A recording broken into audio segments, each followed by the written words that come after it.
Question number 6 काफी important है ये, और एमसीक्यूज में पूछ लेते हैं कई बार। हमें गिवन है कि ए डॉट बी की वैल्यू 0 है, okay, and A cross B की वैल्यू भी 0 है, और कह रहे हैं कि what can you conclude about the vector A and B. आप वेक्टर ए और बी के बारे में क्या बता सकते हो?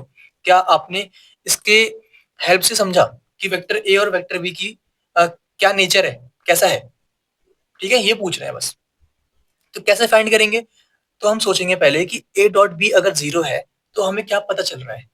हमें पता चल रहा है या तो ए 0 होगा, है ना, अगर ए वेक्टर 0 हुआ तब ए डॉट बी 0 आएगा, या बी वेक्टर 0 होगा, है ना, तब भी 0 आएगा।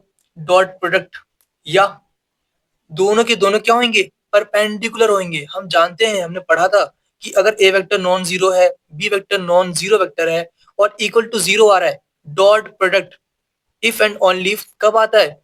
जब ए वेक्टर परपेंडिकुलर होता है बी वेक्टर के। तो तीसरा केस ये बनेगा। ठीक है, फिर रिपीट कर रहा हूं, या तो ए वेक्टर 0 होगा या बी वेक्टर 0 होगा, और अगर दोनों ही 0 नहीं हुए तो दोनों आपस में क्या होंगे? परपेंडिकुलर होंगे, क्योंकि डॉट प्रोडक्ट क्या आ रहा है? 0 आ रहा है। तो मैंने यहाँ पे लिख रखा है ए वेक्टर 0 या बी वेक्टर 0 और A vector perpendicular to B vector. इसके बाद हमें पता है कि क्रॉस प्रोडक्ट प्रोडक्ट 0 कब होता है? जानते हो सब? ए क्रॉस बी इक्वल टू 0 कब होगा? इफ एंड ओनली इफ या तो ए वेक्टर 0 हो या बी वेक्टर 0 हो। अगर ये दोनों 0 नहीं होते हैं तब ए वेक्टर पैरेलल होना चाहिए बी वेक्टर के, तभी 0 होगा। ठीक है, तो ये बातें मैंने यहाँ पे लिख रखी है, ये सब कुछ हमने पहले देख रखा है। या तो ए वेक्टर 0 होगा या बी, या ए वेक्टर पैरेलल होगा बी वेक्टर के।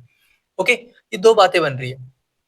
ठीक है, अब हम इनको देख के सोचेंगे कि क्या ये पॉसिबल है कि ए वेक्टर पैरेलल भी हो बी वेक्टर के और ए वेक्टर परपेंडिकुलर हो बी वेक्टर के?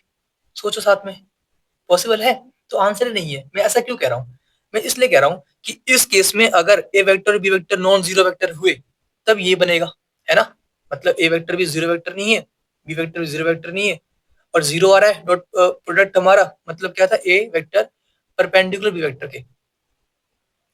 और यहाँ पे भी अगर नॉन जीरो वेक्टर से दोनों के दोनों, तब पैरेलल होंगे 0 होने के लिए।